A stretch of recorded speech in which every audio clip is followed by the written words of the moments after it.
6 ಮಹತ್ವವಾದ ಸುದ್ದಿಗಳನ್ನು ನೋಡ್ರಿ. ಗುಡುಗಿದ MB ಪಾಟೀಲ್ ಬದುಕುವ ಕೆಲಸ ಮಾಡ್ರಿ, ಬದುಕು ಕಟ್ಟುವ ಕೆಲಸ ಮಾಡ್ರಿ, ಸಂಸಾರ ಕುಟುಂಬ ಜಾತಿಗಳನ್ನ ಹಾಳು ಮಾಡಬೇಡ್ರಿ BJP ಅವರೇ ಅಂತ ಹೇಳ್ತಾರೆ MB ಪಾಟೀಲ್ರು ಮುಂದಿನ ಮುಖ್ಯಮಂತ್ರಿ. ಅದೇ ರೀತಿ ನಿತಿನ್ ಗಡ್ಕರಿಯವರ ಬಾಯಿಂದ ಸತ್ಯ ಹೊರಗೆ ಹೆಂಗೆ ಬರ್ತೈತೆ ನೋಡ್ರಿ. ನಾವು ಬಡವರಿಗೆ ನ್ಯಾಯ ಕೊಟ್ಟಿಲ್ಲ, ಶ್ರೀಮಂತರಿಗೆ ಮಾತ್ರ ನ್ಯಾಯ ಕೊಟ್ಟಿದ್ದೇವೆ. ಅಲ್ಲಿ ಒಂದು ದರ್ಗಾದಲ್ಲಿ ಹೆಂಗೆ ಹೇಳ್ಯಾರ ಭಾರತ ದೇಶದ ರಾಷ್ಟ್ರೀಯ ಹೆದ್ದಾರಿ ಮಂತ್ರಿ ನಿತಿನ್ ಗಡ್ಕರ್. ಅದೇ ರೀತಿ 3ನೇ ಸುದ್ದಿ ನೋಡ್ರಿ, ಸಿದ್ದರಾಮಯ್ಯ ಡ್ಯಾನ್ಸ್ ಎಷ್ಟು ಚಂದ ಡ್ಯಾನ್ಸ್ ಮಾಡ್ಯಾರ್ರಿ 75 ವಯಸ್ಸಿನಾಗ. 4ನೇ ಸುದ್ದಿ ನೋಡ್ರಿ, ಒಳ್ಳೆಯ ಕೆಲಸ ಮಾಡಿದ್ರೆ ಜನ ತಾವ ಗಮನಿಸ್ತಾರೆ. ಮಾಧ್ಯಮದ ಚಾನಲದ ಮುಖ್ಯಸ್ಥನಿಗೆ ಬೆಂಬಲಿಸಿದ ಯುವತಿ ಏನು ಮಾತಾಡಿದಾಳ, ವಾ ವಾ ಅಂತೀರಿ ನೋಡ್ರಿ.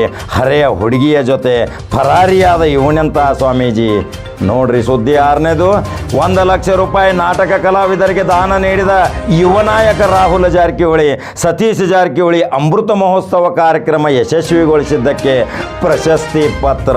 ಅದೇ ರೀತಿ ಕಣ್ಣಿನ ತಪಾಸಣೆ ಮಾಡಿ ಅಮೃತ ಮಹೋತ್ಸವದ ಅಂಗವಾಗಿ ಸಾವಿರಾರು ಜನರಿಗೆ ಶಸ್ತ್ರಚಿಕಿತ್ಸೆ, ಕಣ್ಣಿನ ಆರೋಗ್ಯ ಶಿಬಿರಗಳನ್ನ ಏರ್ಪಾಡು ಮಾಡಿ ರಾಜ್ಯದ ಗಮನ ಸೆಳೆದಂಥ ಸತೀಶ್ ಜಾರಕಿಹೊಳಿಯವರ ದೃಶ್ಯಗಳನ್ನು ನೋಡ್ರಿ. ಈ 6 ಸುದ್ದಿಗಳು ನಿಮಗೆ ಹೆಂಗೆ ಅನ್ನಿಸ್ತಾವ? ನಂಬರ್ 1 ಚಾನಲ್ ಲೈಕ್ ಮಾಡಿರಿ, ಶೇರ್ ಮಾಡಿರಿ, ಫಾಲೋ ಮಾಡಿರಿ. ಈ ರೀತಿ ನಿಮಗೆ ಸುದ್ದಿ ಕೊಡೋದಿದ್ರೆ ನಮಗೂ ತಿಳಿಸ್ರಿ, ಮತ್ತು ಇದೇ ರೀತಿ ಸುದ್ದಿ ಕೊಡ್ತೇವೆ. ನಮಸ್ಕಾರ.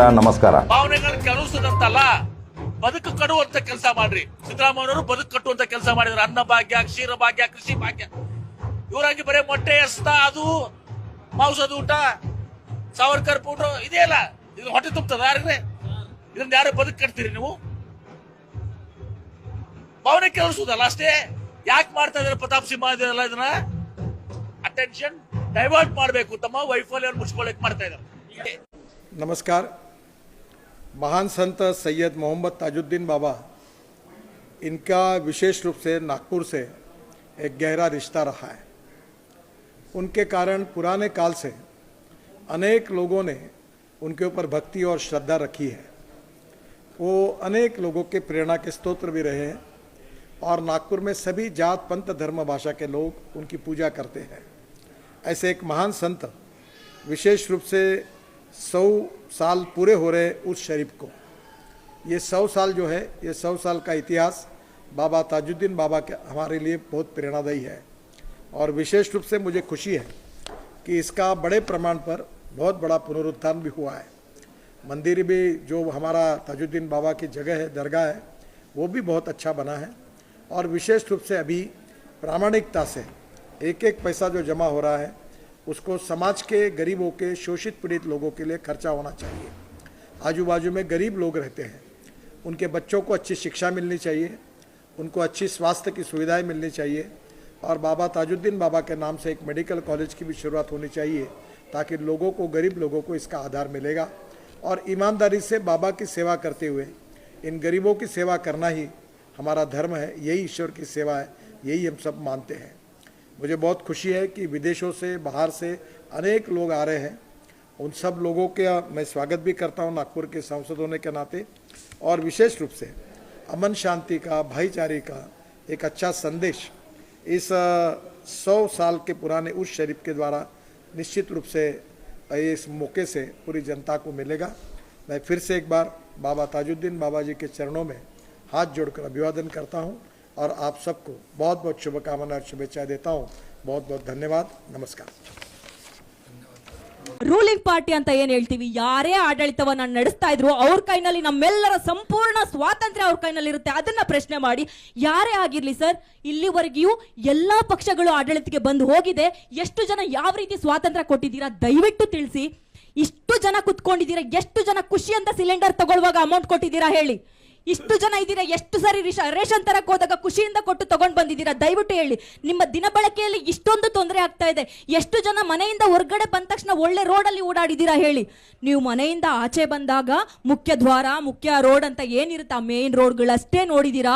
ನಿಜವಾಗಿಯೂ ಒಂದು ಒಳಗಡೆ ನುಗ್ಗಿ ಒಂದು ಏನು ಏರಿಯಾಗಳಿದೆ ಅಲ್ವಾ, ಡೆವಲಪ್ಮೆಂಟ್ ನೋಡಿದ್ರೆ 10 ದಿನಕ್ಕೆ ನೀರು ಬಿಡ್ತಾ ಇದ್ದಾರೆ, 12 ದಿನಕ್ಕೆ ನೀರುಗಳು ಬಿಡ್ತಾ ಇದ್ದಾರೆ. ರೇಷನ್ಗಳು ತಗೊಳಕ್ಕಾಗ್ತಾ ಇಲ್ಲ, ಮನೆಗಳಲ್ಲಿ ಕೆಲಸಗಳಿಲ್ಲ ಅವ್ರಿಗೆ. ಎಷ್ಟು ನೊಂದ್ಕೊಂಡಿದ್ದಾರೆ ಅಂದ್ರೆ ಇದ್ರ ಬಗ್ಗೆ ಯಾಕೆ ಮಾತಾಡ್ತಾರೆ? ಸ್ವಾತಂತ್ರ್ಯ ಅಂದ್ರೆ ಏನು? ಸ್ವಾತಂತ್ರ್ಯ ಅಂದ್ರೆ ಬೇಸಿಕಲಿ ಅಭಿವೃದ್ಧಿ. ಸ್ವಾತಂತ್ರ್ಯ ಅಂದ್ರೆ ಅಭಿವೃದ್ಧಿ.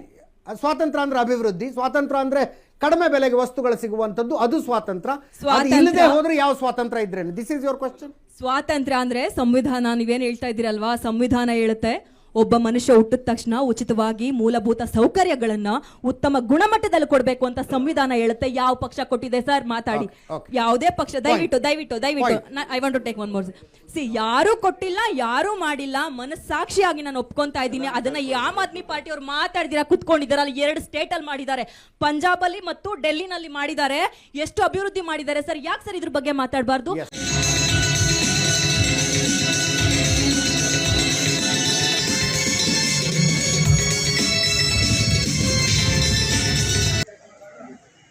ಶ್ರೀ ರಾಜಣ್ಣ ಇವರಿಗೆ ವಿರಚಿತ ಕುಂಟಕೋಣ ಮೂಕಜಾಣ ಎಂಬ ನಾಟಕಿನ 51ನೇ ಪ್ರದರ್ಶನ ಸುವರ್ಣ ಮಹೋತ್ಸವದಲ್ಲಿ ವೇದಿಕೆ ಮೇಲೆ ಆಸೀನರಿರುವಂಥ ಎಲ್ಲ ಗಣ್ಯಮಾನ್ಯರೇ, ಎಲ್ಲ ಈ ನಾಟಕನ ವೀಕ್ಷಣೆ ಮಾಡಲಿಕ್ಕೆ ಎಲ್ಲ ಬಂದಿರುವಂಥ ಎಲ್ಲ ಆತ್ಮೀಯ ಬಂಧುಗಳಿಗೆ ಶುಭ ಸಂಜೆಯ ನಮಸ್ಕಾರವನ್ನು ಹೇಳುತ್ತಾ,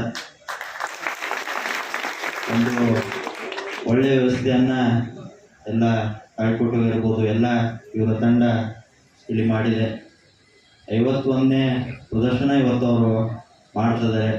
ಇದನ್ನು ನಾಟಕಕ್ಕೂ ಇಷ್ಟು ದಿವಸ ನೋಡೋದು ನಾವು ಕಡಿಮೆ, ಇಷ್ಟು ದಿವಸ ಬರೋದು. ಯಾಕಂದರೆ ಇವಾಗ ಮಾಡರ್ನ್ ಸಿನಿಮಾ ಹೆಚ್ಚು ಜನ ನೋಡ್ತಾರೆ. ನಾಟಕನೇ ಏನು ವ್ಯವಸ್ಥೆ ಇತ್ತು ಮೊದಲು 10-15 ವರ್ಷದಿಂದ ಜಾಸ್ತಿ ಇತ್ತು. ಆದರೆ ಈಗ ಈ ವ್ಯವಸ್ಥೆ ಕಡಿಮೆ ಆಗ್ತಾ ಬರ್ತಾ ಇದ್ದಾರೆ. ಅದಕ್ಕೆ ಗೋಕಾಕಿನ ಜನತೆ ಎಲ್ಲ 51ನೇ ಪ್ರದರ್ಶನ ಇವರಿಗೆ ಮಾಡಲು ಒಂದು ಅವಕಾಶನ ಕೊಟ್ಟಿದ್ದಾರೆ. ಅದಕ್ಕೆ ತಮ್ಮೆಲ್ಲರಿಗೂ ಧನ್ಯವಾದ ನಾವು ಹೇಳಬೇಕಾಗತ್ತೆ. ಇಂಥ ಒಂದು ಏನು ನಮ್ಮ ಭಾಗದಲ್ಲಿ, ಉತ್ತರ ಕರ್ನಾಟಕ ಭಾಗದಲ್ಲಿ ಗೊತ್ತು, ನಮ್ಮ ಭಾಗದಲ್ಲಿ ಪ್ರತಿಭಾವಂತ ಕಲಾವಿದರು ಸಾಕಷ್ಟಿದ್ದಾರೆ.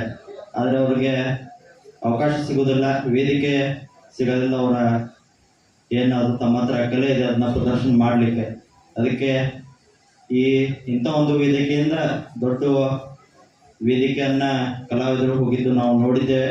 ಅದಕ್ಕೆ ಅವ್ರ ತಂಡದಿಂದ ಕೂಡ ಇಂಥ ಒಂದು ಚಿಕ್ಕ ವೇದಿಕೆಯಿಂದ ದೊಡ್ಡ ಮಟ್ಟದ ವೇದಿಕೆಗೆ ಅವರು ಹೋಗಲಿ ಅಂತ ನಾವು ಆಶಿಸ್ತೇವೆ. ಮತ್ತು ಸದಾ ನಾವು ಅವ್ರ ಜೊತೆ ಮಿಡಲ್ಭಾಗ ಇರ್ತೇವೆ ಅಂತ ಈ ಸಂದರ್ಭದಲ್ಲಿ ಹೇಳುತ್ತಾ, ಮತ್ತು ತಂದೆ ಸತೀಶ್ ಜಾರಕಿಹೊಳಿ ಅವರ ಆದೇಶ ಮೇರೆಗೆ ಎಲ್ಲ ಅವರ ತಂಡದವರಿಗೆ ಪ್ರೋತ್ಸಾಹ ಆಗಬೇಕಂತ ಪ್ರೋತ್ಸಾಹದ ಧನವನ್ನು ನೀಡುವುದಂತೂ ಅವರು ಆದೇಶ ಮಾಡಿದ್ದಾರೆ. ಅದನ್ನೇ ಶೀಘ್ರದಲ್ಲಿ ಕೊಡುವಂಥ ವ್ಯವಸ್ಥೆ ನಾವು ಮಾಡ್ತೇವೆ.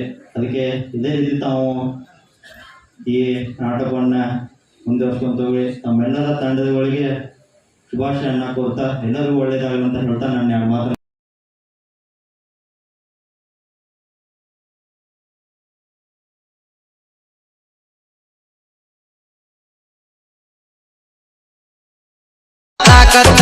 ಸಂವಿಧಾನದಲ್ಲಿ ನಿಯತ